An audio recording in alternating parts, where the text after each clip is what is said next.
당신은 혹시 깊이 잠들어 있는데 갑자기 종아리가 딱딱하게 굳어버려서 너무 아파서 한밤중에 벌떡 일어난 적이 있나요?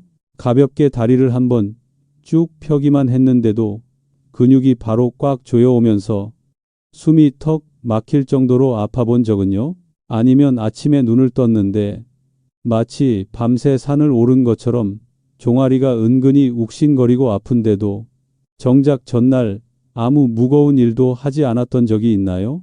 만약 이런 경험들이 익숙하게 느껴진다면 어쩌면 당신의 다리가 보내는 경고 신호를 놓치고 있었을지도 모릅니다. 많은 사람들은 이런 증상을 그냥 나이 들어서 그런가 보다라고 생각하지만 제발 조심해야 합니다. 밤에 오는 쥐는 우리가 생각하는 것만큼 단순하지 않습니다.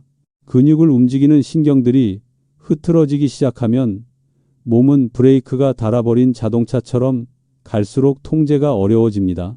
더 무서운 건 단순한 쥐라고 생각했던 증상이 사실은 다리 혈관 문제의 초기가 되는 경우도 있다는 점입니다. 심하면 이후의 움직임 자체에 영향을 줄 수도 있습니다.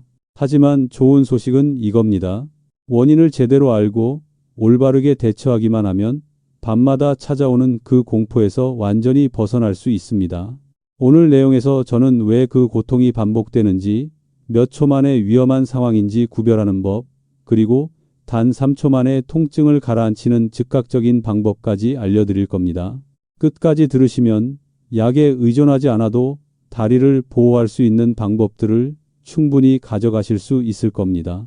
시작하기 전에 이런 유익한 내용을 더 받고 싶으시다면 채널을 팔로우하고 구독 버튼 눌러주시고 제가 각각의 방법을 더 자세히 설명하는 영상을 만들어 드렸으면 하시는 분들은 댓글에 숫자 1을 남겨주세요.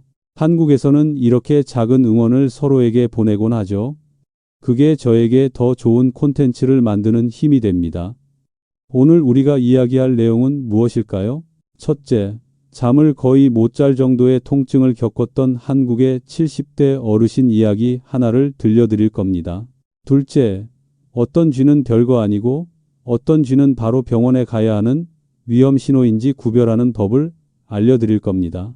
그리고 마지막으로 몇 초 안에 쥐를 풀 수 있는 아주 간단한 방법 하나를 알려드릴 겁니다. 침대에서도 바로 할 수 있는, 만약 당신이 종아리 통증 때문에 밤이 오는 게 두려웠다면 지금부터의 이야기가 이 증상을 바라보는 관점을 완전히 바꿔줄 수도 있습니다. 저는 최우진입니다. 30년 넘게 진료해온 전문의로 현재 대학병원에서 근무하고 있습니다. 그동안 수없이 많은 환자들에게 같은 질문을 받아왔습니다. 선생님, 왜 자꾸 밤마다 다리가 돌아가요? 어떻게 해야 밤에 편하게 잘 수 있을까요? 그리고 오늘 제가 들려드릴 이야기는 어느 추운 겨울 아침 70대 중반의 한 남성, 김만수 어르신이라고 부르겠습니다. 이 진료실 문을 열고 들어오던 순간부터 시작됩니다. 원래 어르신은 매우 건강하신 분이었고 경기도에 살면서 매일 집 뒤에 작은 산을 오를 정도로 활동적이셨습니다. 가족들도 그런 체력에 늘 자랑스러워했죠. 하지만 그날 들어오신 모습은 완전히 달랐습니다. 지친 얼굴, 검게 변한 눈 밑, 살짝 굽은 허리, 바람만 불어도 넘어질 것 같은 무거운 발걸음, 딱 보기만 해도 잠을 제대로 못 잤다는 게 느껴졌지만 이렇게까지 심한 줄은 몰랐습니다. 선생님, 저는 밤이 너무 무섭습니다. 어르신은 쉰 목소리로 이렇게 말했습니다. 조금만 누우면 종아리가 안에서 누가 세게 잡아당기는 것처럼 꽉 조여요. 너무 아파서 벌떡 일어나는데 서 있어도 안 되고 앉아 있어도 안 돼요. 거의 2달 동안 단 한 번도 제대로 잠든 적이 없습니다. 어떤 밤은 너무 아파서 식은땀이 비 오듯 나고 종아리를 안고 거의 1시간을 버텨야 간신히 가라앉았다고도 하셨습니다. 아내분도 남편이 걱정돼 함께 잠을 못 자고 두 분 모두 완전히 지쳐 있었습니다. 제가 혹시 시도해 본 게 있는지 여쭤보자 어르신은 이렇게 말씀하셨습니다. TV에서 마그네슘 부족이라길래 3가지를 사서 먹어봤어요. 밤에 너무 아프면 집사람한테 힘껏 종아리를 주물러 달라고도 했는데 주물러 줄수록 더 아파지더라고요. 이 말을 듣는 순간 저는 걱정이 되기 시작했습니다. 한국의 많은 어르신들이 정말 똑같이 하십니다. 마그네슘만 먹으면 낫는 줄 알고 아프니까 더 세게 주무르면 된다고 생각합니다. 하지만 실제로는 오히려 증상을 악화시키는 경우가 많습니다. 저는 바로 다리 상태를 확인했습니다. 피부는 살짝 팽팽하고 근육은 아주 예민한 상태였지만 다행히 안도의 한숨이 나올 만큼 중요한 점이 있었습니다. 이상하게 뜨겁거나 붓는 증상이 없었고 발이 차지도 않았고 발등 맥박도 잘 느껴졌습니다. 즉, 적어도 혈전이나 다리, 혈류 부족 같은 위험한 혈관 질환의 즉각적인 위험 신호는 아니었던 것입니다. 하지만 어르신이 몇 달 동안 밤마다 겪은 그 극심한 통증의 원인은 결코 단순하지 않았습니다. 어르신은 이미 몸이 보내던 경고를 오래전부터 받고 있었지만 그것을 나이 든 사람들에게 흔한 증상 정도로 치부하며 지나쳐버렸던 것입니다. 그날 어르신의 이야기를 모두 들은 뒤 저는 반드시 아주 분명하게 설명해야겠다고 생각했습니다. 어르신뿐 아니라 지금 이 영상을 보고 있는 여러분 모두에게도요. 저는 어르신을 바라보며 이렇게 말했습니다. 어르신, 다리가 보내는 신호를 무시하시면 안 됩니다. 이건 단순한 쥐가 아닐 수도 있습니다. 낯선 여룩적해. 그리고 그날의 대화는 다리 건강에 대한 이야기, 밤에 근육이 갑자기 조여오는 진짜 이유, 그리고 갑작스러운 통증 없이 다시 편안한 잠을 되찾는 방법까지 이어지게 되었습니다. 김만수 어르신은 의자에 앉으시며 두 손을 맞잡고 눈빛에는 피로가 가득했다. 나는 어르신의 다리 움직임을 관찰했다. 아주 작은 동작만으로도 근육이 움찔하며 위축되는 것이 보였다. 그것만으로도 어르신의 몸이 오랜 기간 긴장 상태를 겪어왔고 아주 작은 자극에도 다시 쥐가 날 수 있는 상태라는 것을 알 수 있었다. 나는 어르신께 문제의 원인을 정확히 이해할 수 있도록 설명해야 한다는 걸 알고 있었다. 나는 어르신께 말했다. 어르신, 다리에 쥐가 나는 이유가 단순히 마그네슘 때문이라면 오히려 더 쉬운 문제입니다. 하지만 대부분은 그게 아닙니다. 어르신은 고개를 들며 놀란 듯 그리고 당황한 듯한 표정을 지었다. 지금까지는 마그네슘만 충분히 먹으면 쥐가 사라질 거라고 믿어왔던 것이다. 심지어 많이 먹으면 더 효과가 있겠지 라고 생각해 용량을 2배로 늘린 적도 있다고 했다. 하지만 인체는 그렇게 단순하지 않다. 나는 우리 몸에서 근육이 2가지 신호로 움직인다고 설명했다. 근육을 수축시키는 신호와 근육을 이완시키는 신호. 이것들은 자동차의 엑셀과 브레이크 같은 역할을 한다. 젊을 때는 이 두 시스템이 부드럽게 조화를 이루며 움직인다. 하지만 나이가 들면 브레이크 역할을 하는 신경, 즉 근육을 이완시키는 기능을 담당하는 신경이 약해지기 시작한다.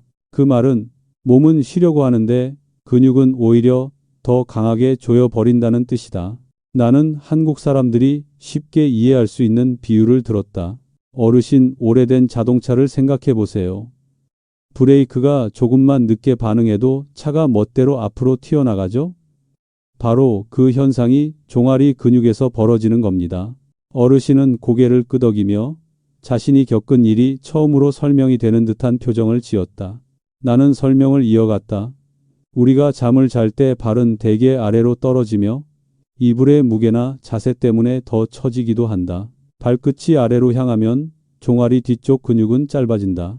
그런 상태에서 신경이 잘못된 신호를 하나라도 보내면 근육은 과하게 당겨진 현처럼 갑자기 강하게 수축한다. 그리고 바로 그 순간 우리가 통증에 깜짝 놀라 벌떡 일어나게 되는 것이다. 김어르신은 깊게 한숨을 내쉬었다. 그러면 제가 밤마다 겪던 그 통증이 나이가 들어서 신경이 고장나서 그런 건가요? 나는 고개를 끄덕였지만 그게 가장 흔한 원인이긴 해도 결코 방심해서는 안 되는 경우도 있다고 덧붙였다. 나는 목소리를 조금 더 진지하게 바꿨다. 어르신, 사실 다리 쥐와 비슷한 증상 중에는 정말 위험한 질환도 있습니다. 그래서 먼저 그걸 구별해야 합니다. 이 말을 듣자 어르신은 자세를 바로 하고 마치 오래 기다렸던 답을 듣는 듯한 표정이 되었다. 나는 쥐와 비슷하지만 반드시 구별해야 하는 특히 위험한 세 가지 상태가 있다고 설명했다. 첫 번째는 심부정맥 혈전증, 즉 혈관 안에 혈전이 생기는 경우다. 나는 분명하게 말했다. 한쪽 다리가 갑자기 붓고 열이 나고 피부가 당기는 느낌이 들면 절대 주무르면 안 됩니다. 왜냐하면 강하게 자극하면 혈전이 폐나 심장으로 이동해 생명을 위협할 수 있기 때문이다. 이 말을 듣는 순간 김어르신은 움찔 놀랐다. 예전에 다리가 조금 부은 적이 있었는데 그냥 피로한 줄 알고 계속 주물렀다고 했다. 나는 다행히 어르신의 경우는 혈전의 전형적인 증상은 아니었다고 안심시켰지만 이 영상을 보고 있는 분들 중 그런 증상이 있는 사람은 반드시 즉시 병원에 가야 한다고 강조했다. 두 번째 위험한 상태는 말초동맥 질환으로 다리를 공급하는 혈관이 좁아지는 병이다. 나는 설명했다. 발이 평소보다 차고 피부색이 창백해지고 특히 발등의 맥박이 약하거나 만져지지 않으면 그건 쥐가 아니다. 이런 사람들은 몇십 미터만 걸어도 통증이 오지만 멈추면 괜찮아진다. 치료하지 않으면 혈액이 가지 않는 부위가 괴사할 수도 있다. 김어르신은 걱정스러운 얼굴로 물었다. 그럼 이런 병이 있는 사람도 쥐처럼 느끼나요? 나는 대답했다. 맞습니다. 그래서 정확한 구별이 중요합니다. 세 번째는 하지불안 증후군이다. 많은 사람들이 쥐로 착각하지만 사실은 뇌의 도파민 불균형과 관련된 질환이다. 나는 설명했다. 가만히 있을 때 불편한 감각이 시작되지만 움직이면 사라지고 그 느낌이 벌레가 기어가는 듯하거나 전기가 살짝 흐르는 듯하다면 그것은 종아리 근육의 쥐가 아니라 중추신경계의 문제다. 김어르신은 잠시 말없이 있다가 조용히 물었다. 그럼 저는 어떤 경우인가요? 나는 부드럽게 대답했다. 어르신은 다행히 위험한 혈관 문제는 아닙니다. 하지만 그렇다고 쉽게 볼 문제도 아닙니다. 잠시 나는 어르신의 혈관 시스템에는 이상이 없지만 오랫동안 반복된 쥐는 감각 운동신경이 이미 지쳐서 잘못 작동하고 있다는 신호라고 설명했다. 이것을 제때 바로잡지 않으면 점점 더 심해지고 만성적인 문제가 될 수 있다. 어르신은 한숨을 쉬며 씁쓸하게 웃었다. 그럼 지금까지 제가 마그네슘만 먹었던 건 헛수고였네요.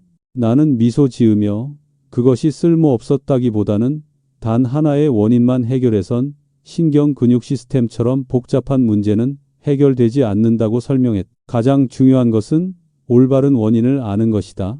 그날 진료에서 나는 어르신께 더 많은 시간을 들여 자세히 설명해 드렸다. 이것은 어르신 잘못도 아니고 나이가 들면 당연히 생기는 현상도 아니라고 알려드리고 싶었다. 신경은 흐트러질 수 있지만 올바른 방법으로 충분히 다시 조절될 수 있다.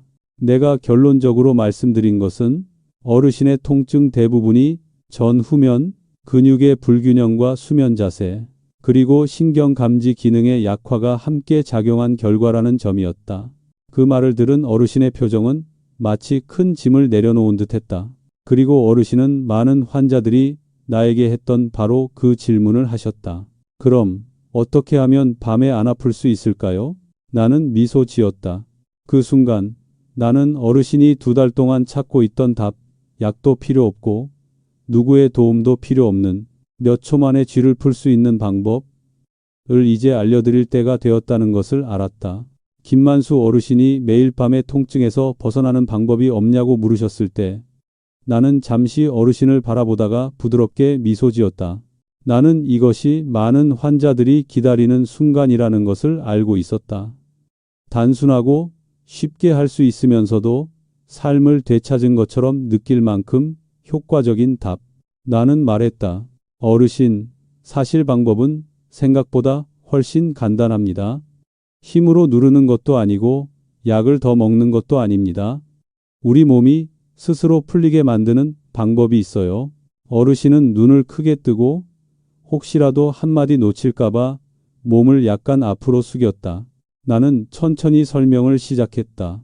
근육이 딱딱하게 굳을 때 우리는 본능적으로 그 부위를 세게 주무르거나 때리죠. 그런데 그게 가장 해로운 행동입니다.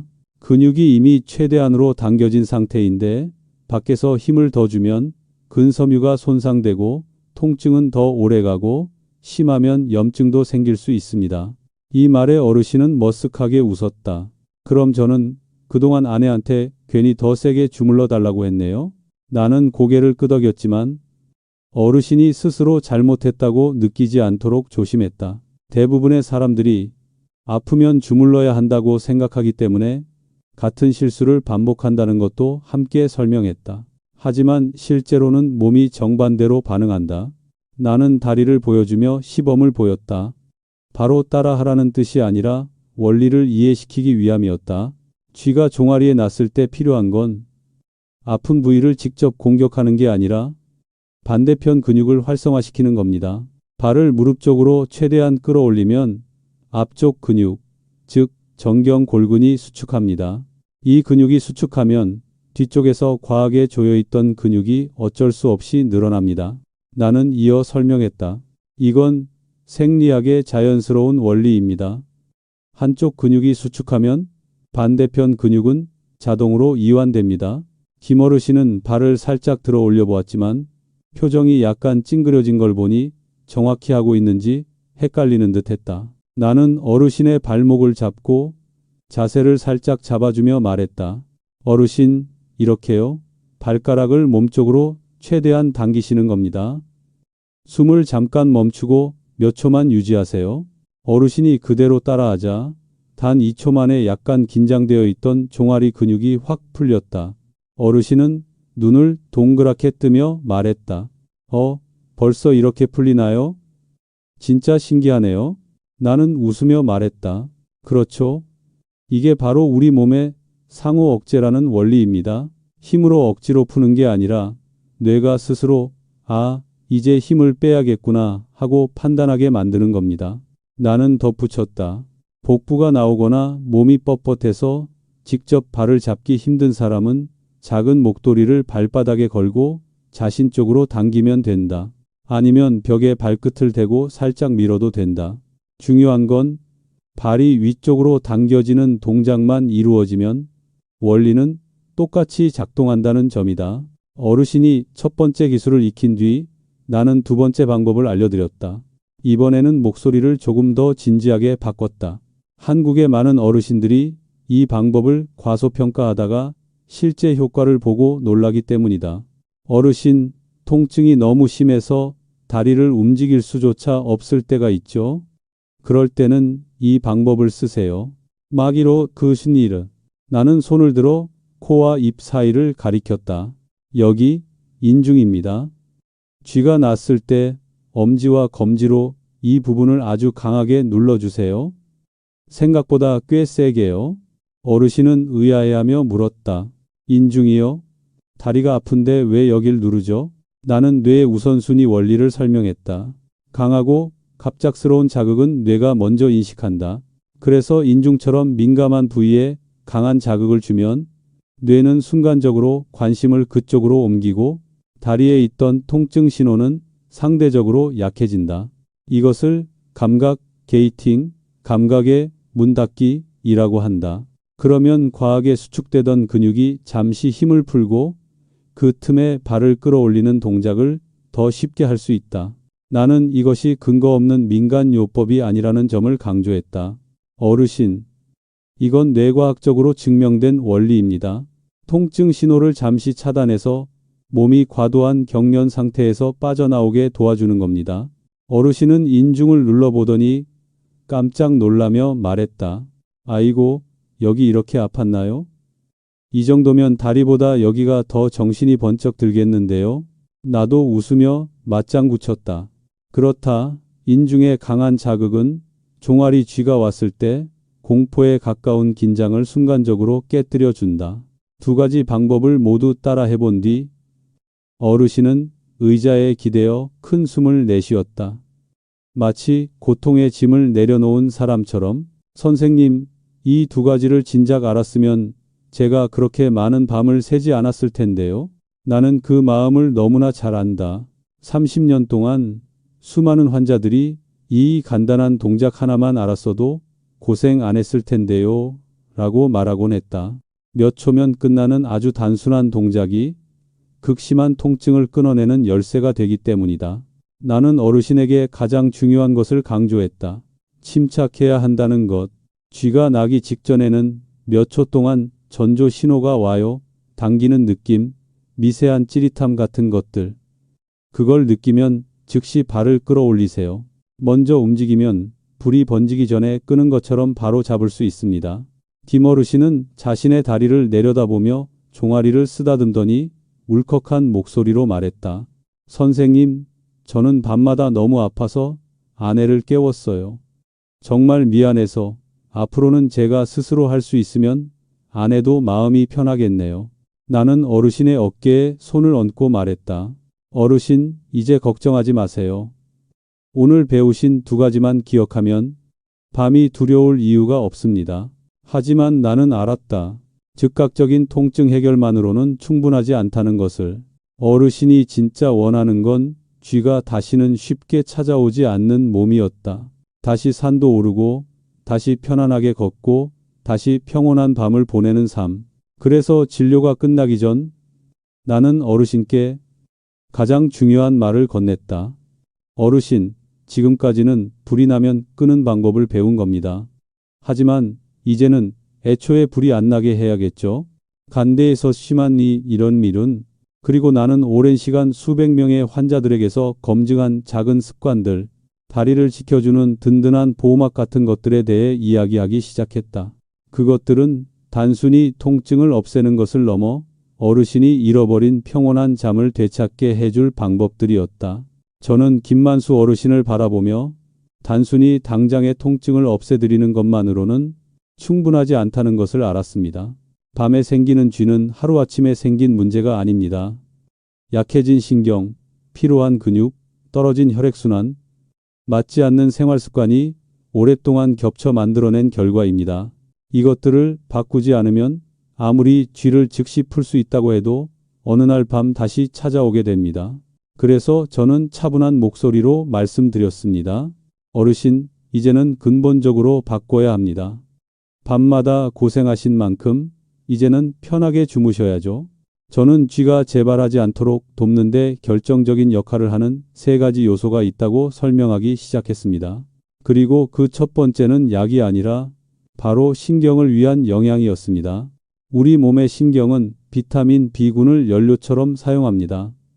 특히 B1과 B12가 부족하면 신경이 예민해지고 근육에 제멋대로 신호를 보내죠. 저는 어르신에게 매일 비타민 D 콤플렉스를 한 알씩 드시라고 권했습니다. 비싼 제품일 필요도 없고 중요한 것은 꾸준함이라고 이야기했습니다. 한국의 많은 분들이 마그네슘만 챙기지만 사실 쥐의 출발점은 신경입니다. 신경을 보호하는 수초. 신경의 껍질을 튼튼하게 해줘야 근육을 조절하는 신호가 안정됩니다. 그 다음으로 저는 타우린 이야기를 꺼냈습니다. 한국 사람들에게는 오래전부터 친숙한 성분이지만 실제로는 해산물에 풍부하게 들어있는 아주 중요한 영양소입니다. 타우린은 근육 회복을 돕습니다. 나이가 들수록 간이 이 성분을 덜 만들어서 근육이 쉽게 피로하고 수축하게 됩니다. 늘선 남만더 저는 어르신께 오징어 삶은 것, 바지락국, 문어 볶음 같은 소박한 반찬을 챙겨 드시라고 권했습니다. 어르신은 웃으며 물었습니다. 그럼 제가 좋아하는 오징어 회 먹어도 되나요? 저는 바로 대답했습니다. 물론이죠. 어르신 몸에는 약이나 마찬가지입니다. 이 말을 듣자 어르신은 무척 기뻐하셨습니다. 마치 몸에 좋은데 맛도 좋은 치료법을 찾은 사람처럼 말이죠. 2번째로 바꿔야 할 것은 수면 환경이었습니다. 나는 한국의 많은 어르신들이 겨울에 따뜻하다고 두꺼운 소미불을 덮는데 이 이불이 발을 눌러 종아리 근육을 밤새 짧아지게 만든다고 설명했습니다. 이는 쥐가 생기기에 아주 좋은 자세입니다. 어르신, 이불을 조금 가볍게 바꿔보세요. 그리고 발목 아래에 작은 쿠션을 하나 받쳐 주무시면 훨씬 편해집니다. 어르신은 잠시 생각하시더니 자신이 10년 넘게 같은 두꺼운 이불을 쓰고 있다고 말씀하셨습니다. 저는 미소를 지었습니다. 그 작은 변화 하나만으로도 어르신의 상태는 크게 좋아질 수 있기 때문입니다. 세 번째는 일상 속 습관이었습니다. 나는 많은 환자들에게 적용해온 간단한 루틴을 알려드렸습니다. 아침에는 일어나자마자 바로 일어서지 말고 누운 상태에서 발을 몸쪽으로 10번 당겨 근육과 신경을 깨우기. 오후에는 가볍게 햇볕 아래 산책하며 비타민 D를 만들어 신경 기능을 안정시키기. 밤에는 자기 전 따뜻한 물에 15분 정도 발을 담가 혈관을 열고 순환을 돕기. 어르신은 한마디도 놓치지 않으려는 듯 조용히 듣고 있다가 고개를 끄덕이셨습니다. 이 정도는 제가 충분히 할 수 있겠네요. 어렵지도 않고요. 나는 웃으며 대답했습니다. 어르신, 몸은 우리가 생각하는 것보다 훨씬 단순합니다. 편하게 해주면 편해지고 무리하게 하면 바로 신호를 보내죠. 그날의 진료는 어르신의 한결 가벼워진 표정 속에서 마무리되었습니다. 수많은 밤 동안의 고통 끝에 드디어 길을 찾은 사람의 눈빛이었습니다. 몇 주 후, 어르신은 다시 병원을 찾으셨습니다. 문을 열고 들어오자마자 환하게 웃으며 말씀하셨습니다. 선생님, 요즘은 밤에 잘 잡니다. 쥐가 나려고 하면 알려주신 대로 바로 발끝을 당기니까 3초면 끝나요. 아내도 이제 걱정 안 합니다. 그리고 어르신은 휴대폰을 꺼내 집 근처 산길에서 찍은 사진을 보여주셨습니다. 어르신은 다시 산을 오르고 있었고 예전엔 다시는 못할 줄 알았던 일이라고 하셨습니다. 그 사진을 바라보며 저는 소박하지만 깊은 행복을 느꼈습니다. 특별한 치료 때문이 아니라 작은 변화들이 한 사람의 삶을 회복시킨 결과였기 때문입니다. 그 사실이 제가 이 일을 계속하는 이유이기도 합니다. 이 이야기를 듣고 있는 여러분께도 말씀드리고 싶습니다. 쥐 때문에 밤이 두렵다면 그것을 운명처럼 받아들이지 않으셔도 됩니다. 몸을 이해하고 조금만 조절하면 누구나 편안한 밤과 깊은 잠을 되찾을 수 있습니다. 끝까지 들어주셔서 감사합니다. 오늘 이야기가 여러분 마음을 조금이라도 가볍게 해주고 몸을 더 잘 이해하는 데 도움이 되었다면 팔로우와 구독을 눌러주세요. 여러분의 작은 응원이 제가 유익한 내용을 계속 만들 수 있는 큰 힘이 됩니다. 여러분과 여러분의 가족 모두 늘 건강하시길 바랍니다. 그리고 오늘 밤 따뜻하고 깊은 잠을 주무시길 바랍니다. 쥐에 대한 걱정 없이 말입니다.